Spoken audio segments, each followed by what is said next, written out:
اللہ کے نبی علیہ السلام نے ان سارے امور کو بیان فرما دیا، اس لیے کہ آپ رحمت للعالمین تھے۔ آپ چاہتے تھے کہ ان سارے اعمال کو جو اللہ کے ہاں ملعون ہے، جس کے کرنے والا اللہ کے ہاں ملعون ہے، میں اتنی وضاحت سے بیان کر دوں کہ میرا کوئی امتی اس میں مبتلا نہ ہو۔ اللہ رب العزت کی رحمت یقیناً بہت وسیع ہے۔ آپ علیہ السلام نے فرمایا اللہ نے اپنے عرش پر یہ تحریر لکھوا دی ہوئی ہے کہ ان رحمتی سبقت علی غضبی، کہ بے شک میری رحمت جو ہے وہ میرے غصے پر غالب ہے۔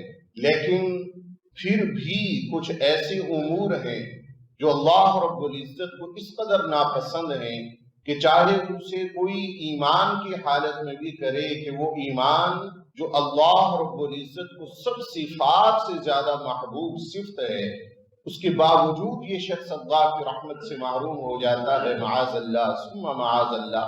اور کوئی انسان ایسا نہیں ہے، کوئی ایمان والا ایسا نہیں ہے جو اللہ رب العزت کی رحمت کا محتاج نہ ہو۔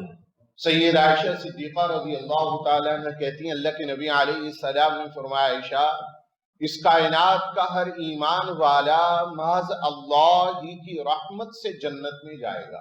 3 مرتبہ اللہ کے نبی علیہ السلام نے یہ فرمایا۔ سید عائشہ صدیقہ رضی اللہ تعالیٰ عنہ فرماتی میں نے عرض کی اللہ کے رسول آپ بھی؟ فرمایا آپ نے سرد آہ بھی بھری اور یوں سر پر 3 مرتبہ ہاتھ پھیرا۔ فرمایا عائشہ ہاں میں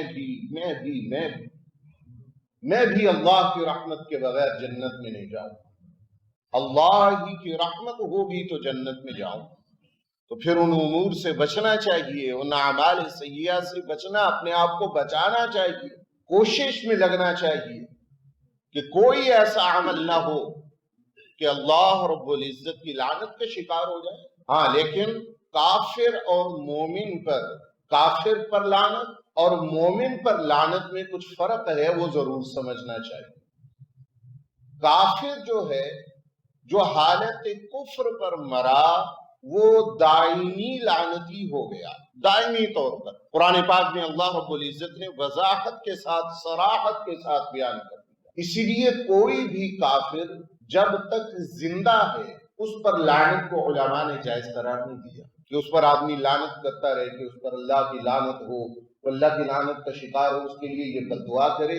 علماء نے اس کو جائز قرار نہیں دیا۔ فرمایا ہو سکتا ہے موت سے پہلے اسے ایمان کی دولت نصیب ہو جائے۔ ہاں جس آدمی کے متعلق یقینی معاملہ ہو کہ یہ آدمی کفر پر مرا، اس کے لیے کہہ سکتے ہیں کہ اس پر اللہ کی لعنت۔ اگر کفر پر نہیں مرا، چاہے وہ کتنا ہی برا مسلمان تھا، اس کا نام لے کے اس پہ لعنت کرنا قطعی جائز نہیں، قطعاً جائز نہیں۔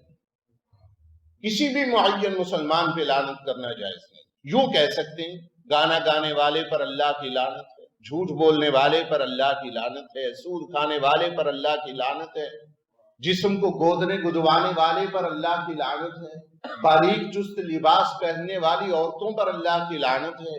یوں کہہ سکتے ہیں، خاص کسی مسلمان کو نشانہ بنا کے کہنا جائز نہیں ہے، وہ چاہے اللہ کے ہاں معاذ اللہ ملعون ہی ہو، لیکن کسی دوسرے مسلمان کے لیے جائز نہیں کہ وہ اس پہ لعنت کرتا۔ ہاں اس پر بھی کہ یوں کہنا، مطلقاً کہنا کہ جھوٹ بولنے والے پر اللہ کی لعنت، فلاں پر اللہ کی لعنت۔ امام غزالی رحمت اللہ علیہ نے احیاء العلوم میں جو اس کے متعلق بات لکھی وہ بڑی قابل غور۔ فرمایا اس میں بھی نہ لگے، کیا ملے گا؟ ایک آدمی مثلاً یوں کہتا ہے، ٹھیک ہے احادیث مبارکہ کے حوالے سے یہ سب امور لعنت ہیں، لیکن پھر بھی یہ کام، اس کام میں اپنے آپ کو نہ کھپائے۔ یہ ایک منفی طرز عمل ہے، لعنت کرنا منفی طرز عمل ہے۔ فرمایا کیوں اپنے آپ کو اس میں کھپاتے، اس سے ملے گا کیا؟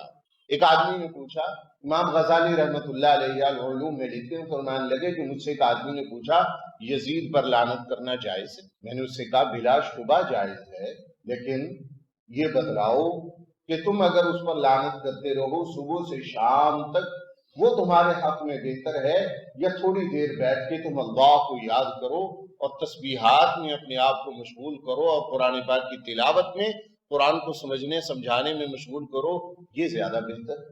دونوں میں سے کون سا عمل بہتر؟ پھر لعنت کا معاملہ عجیب، اللہ کے نبی علیہ السلام نے جو فرما دیا وہ اس معاملے کو اور زیادہ حساس بناتا ہے کہ انسان کو اپنی زبان کو اس سے محفوظ رکھنا چاہیے۔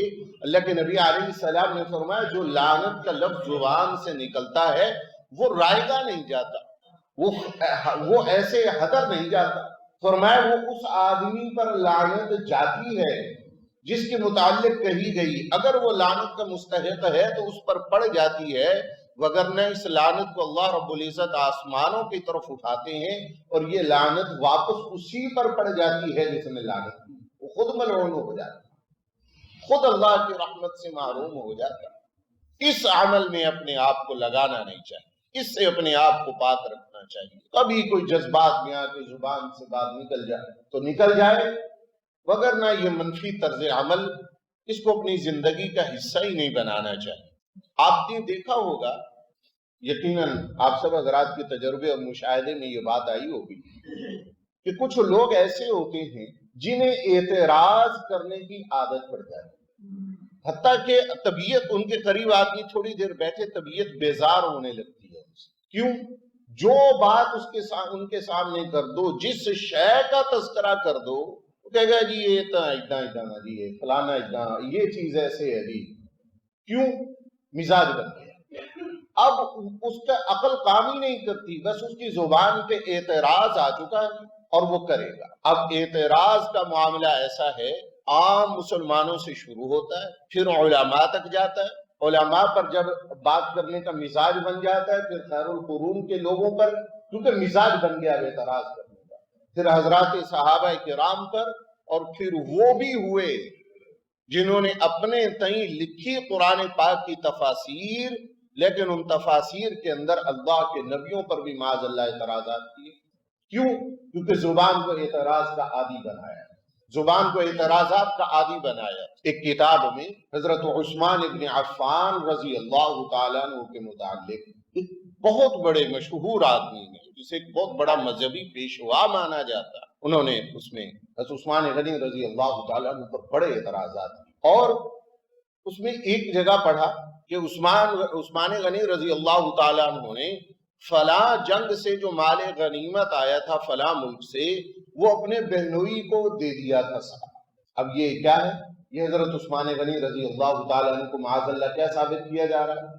مسلمانوں کے اموال میں خیانت کرنے والا۔ اچھا، اس میں جو حوالہ ہے جس کتاب کا کہ یہ جی اسد الغابہ، وہ صحابہ کی سیرت پر کتاب ہے، کہ یہ آپ فلاں کتاب میں دیکھ سکتے ہیں۔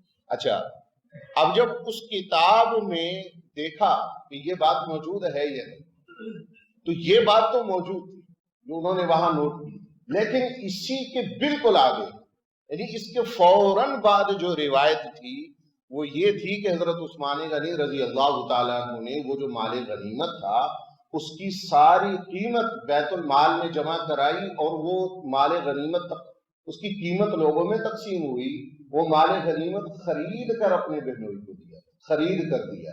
وہ نہیں لکھا، وہ روایت نہیں لکھی، کیا اس پہ نگاہ نہیں گئی؟ وہ لکھی جس پہ صحابی اور رسول پہ اعتراض بنتا، وہ لکھا۔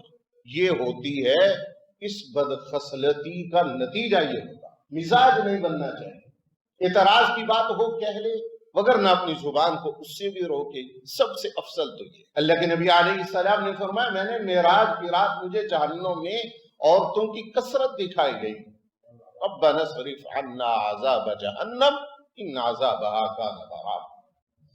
فرمایا مجھے عورتوں کی کثرت دکھائی گئی۔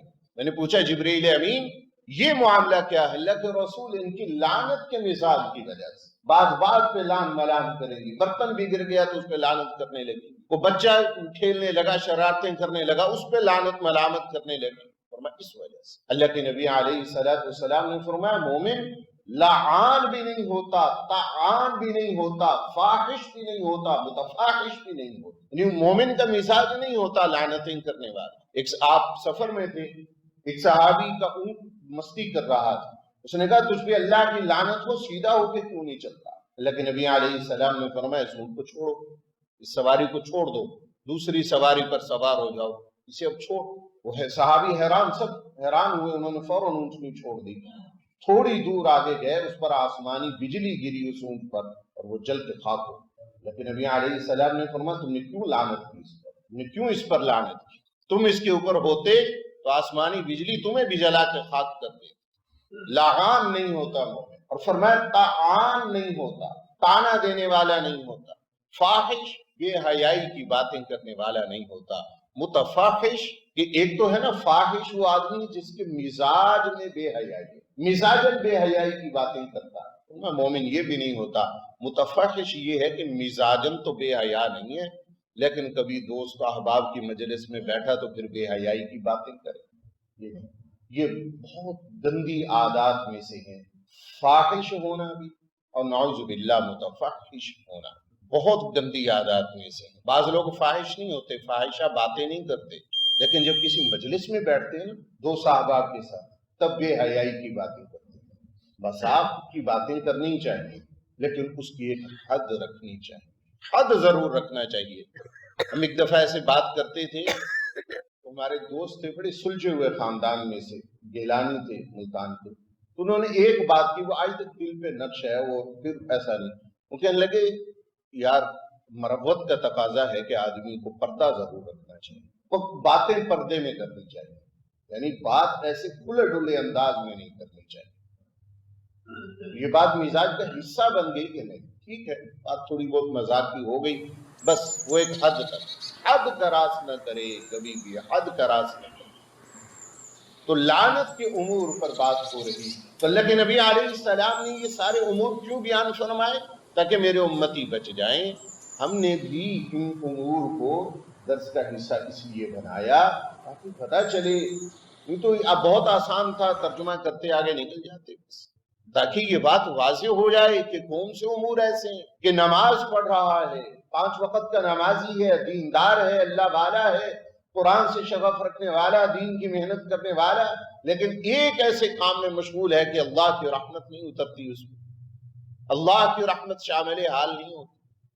تو اللہ کے نبی علیہ السلام نے فرمایا لعن اللہ الناظر والمنظور الیہا، اللہ کی لعنت ہے اس پر جو غیر محرم کو دیکھے، اور اللہ کی لعنت اس عورت پر بھی ہے جو اپنا آپ دکھلائے. دونوں پر اللہ کی لعنت.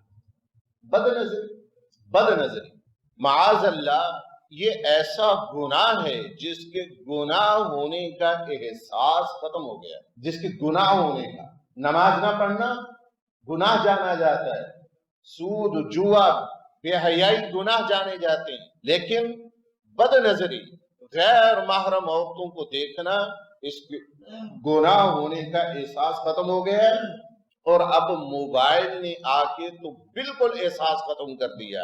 اچھا خاصا نمازی آدمی ہے، راہ چلتے ہوئے کسی عورت کو نہیں دیکھتا، نگاہ نیچے رکھتا ہے، نیک آدمی ہے، صالح انسان ہے، لیکن موبائل میں بد نظری کرتا ہے. موبائل میں بد نظری کیوں کرتا ہے؟ راہ چلتے وہ نہیں دیکھتا کسی کو، شرفاء میں سے ہے، اس کی نگاہیں نیچے رہتی ہیں، لیکن موبائل میں وہ، اور موبائل میں جن عورتوں کو دیکھتا ہے وہ اس کو بے حیائی نہیں، اس کو بد نظری نہیں جانتا، اور اس میں عوام الناس مبتلا نہیں. اللہ پاک حفاظت فرمائے، خواص میں اس میں مبتلا، اچھے خاصے نیک لوگ اس میں مبتلا. انتہائی قبیح عمل ہے، انتہائی. اللہ کے نبی علیہ السلام نے آنکھوں کا زنا قرار دیا ہے. آنکھوں کا زنا فرمایا بد نظری. اللہ والوں نے بڑے ہی واقعات اس پر لکھے کہ جو بد نظری کرتا رہے گا اپنی زندگی میں اسے کلمہ طیبہ کی توفیق نہیں ہوگی موت کے وقت.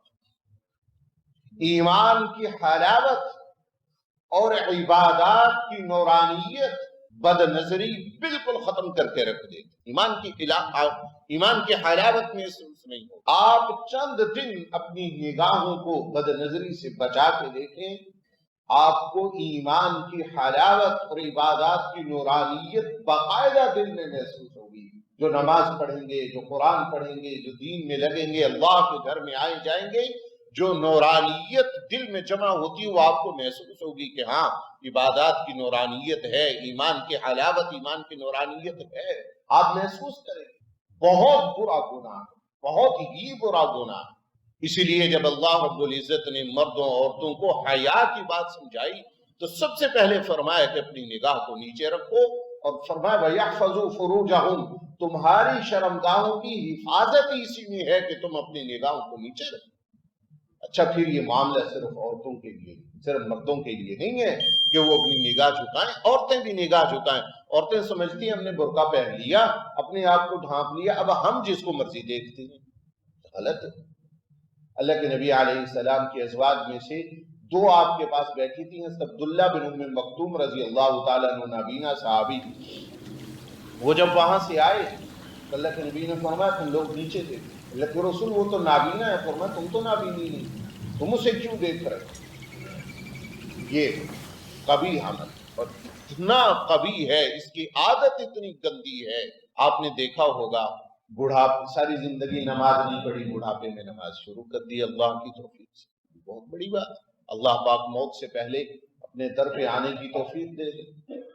اللہ پاک ایسی محبت فرما لیتے ہیں بندے سے۔ ساری زندگی چہرے پر داڑھی نہیں سجائی، چھوٹی تھی، موت سے پہلے پوری کر لی۔ کسی کا کوئی حق مارا ہوا تھا، موت سے پہلے اللہ نے خوف خدا دل میں ڈالا، وہ حق واپس کر دیا۔ یہ بہت سی مثالیں ہمارے ارد گرد موجود ہیں، ہم دیکھتے رہتے ہیں۔ لیکن اگر لڑکپن میں، نوجوانی میں یہ بد نظری کی عادت ہے، قبر میں ٹانگیں لٹکائے بیٹھا ہوگا، بد نظری کرے، یہ نہیں چھوڑے گا۔ یہ وہ گندی عادت نہیں چھوڑتی۔ بوڑھا بالکل مریل، جو چل نہ سکتا وہ صحیح طریقے سے، جس کی سماعت ختم ہو جائے، اور بات وہ دن میں کرتا ہی نہ ہو کہ اتنی طاقت اس کے جسم میں نہ ہو، لیکن جیسے ہی عورت سامنے آئے گی وہ اس کی طرف سے ہو گئی۔ اللہ کے نبی علیہ السلام نے فرمایا سب آنکھیں قیامت والے دن خون روئیں گی۔ جو ہم محاورہ کہتے ہیں نا خون کے آنسو، یہ خون کے آنسو تو ایسے محاورہ ہے دنیا کے اعتبار سے۔ قیامت والے دن آنکھیں خون روئیں گی، یعنی آنسوں کی جگہ خون ٹپکے گا معاذ اللہ۔ فرمایا تین آنکھیں نہیں روئیں گی، ایک جو اللہ کی راہ میں جاتی، اللہ کی راہ میں جاتی، اور دوسری وہ آنکھ جو اللہ کے خوف سے روئی، اور تیسری وہ آنکھ جس نے اللہ کے حرام کو نہیں دیکھا، جس چیز سے اللہ نے منع کر دیا کہ یہ حرام ہے اس کو نہیں دیکھا۔ اس لیے بد نظری، اچھا بد نظری کا ایک پہلو یہ ہے کہ غیر محرم عورت کو اور عورت کا کسی غیر محرم مرد کو دیکھنا۔ اللہ والوں نے بد نظری کا دوسرا پہلو بھی لکھا ہے، فرمایا کسی مسلمان کو، کسی بھی انسان کو، اللہ کی کسی بھی مخلوق کو حقارت کی نگاہ سے دیکھنا، یہ بھی بد نظری، حقیر سمجھتے ہوئے دیکھنا۔ کوئی بھی مخلوق ہے، اللہ رب العزت کے اس کارخانے کے اندر اللہ کی کوئی مخلوق حقیر نہیں ہے۔ وہ پھر اللہ رب العزت کی حکمت تھی، کسی مخلوق کو کیسا بنایا، کس کو کیسا بنایا، کس کو کس مصرف کے لیے بنایا، کسی کو عزت دے دی، کسی کو ذلیل کر دیا، وہ اللہ کی اس قدرت کے کارخانے کے رنگ ہیں۔ کسی انسان کو یہ حق نہیں دیا کہ وہ دوسروں کو حقیر جانے اور حقیر سمجھے۔ لیکن نبی علیہ السلام نے فرمایا لا یحقر اخاک، اپنے بھائی کو حقیر نہ جاننا، 3 مرتبہ فرمایا، پھر یوں اپنے دل کی طرف اشارہ کیا، فرمایا تقوی ہا ہنا، تقوی ہا ہنا، تقوی ہا ہنا، تقوی یہاں ہوتا ہے، تقوی یہاں ہوتا ہے۔ بظاہر جس آدمی کے اعمال غلط بھی نظر آ رہے ہیں، برے بھی نظر آ رہے ہیں، پتہ نہیں وہ دل میں کیسا خوف خدا رکھتا ہے، اللہ سے کیسی محبت رکھتا ہے، اور اس کے بعض اعمال وہ بہت ہی اچھے، بہت ہی اچھے۔ تقویٰ کا معاملہ تو ایسے ہی ہوتا ہے۔ ایک آدمی مسجد کے پاس سے گزرتا ہے اور وہ اپنی گاڑی میں چلتی ہوئی موسیقی کو بند کر دیتا ہے، کہتا ہے اللہ کا گھر آ گیا، اللہ کے گھر کے پاس سے گزر رہا ہے۔ اس کے دل کا تقویٰ، اس کے دل کا تقویٰ، ہاں وہ تقویٰ اتنا کمزور ہے کہ اس سے ادب تو کروا رہا ہے، لیکن اللہ کے امر کو سمجھنے میں اسے مشکل ہو رہی ہے کہ یہ موسیقی تو ہر جگہ حرام۔ ایک آدمی کے سامنے امام مسجد گزرتا ہے، وہ سگریٹ نیچے کر لیتا ہے، سگریٹ چھپا دیتا ہے، ایک سائڈ پہ کر دیتا ہے، یہ امام صاحب ہم کے پیچھے نماز پڑھتے ہیں، یہ اس کے دل کا تقویٰ ہے، یہ اس کے دل کا تقویٰ ہے۔ قرآن اٹھاتا ہے، اسے چومتا، سینے سے لگاتا، اسے محبت کی نگاہ سے دیکھتا ہے، یہ اس کے دل کا تقویٰ ہے۔ فرمایا تقویٰ ہا ہونا، حقارت کی نگاہ سے نہ دیکھی۔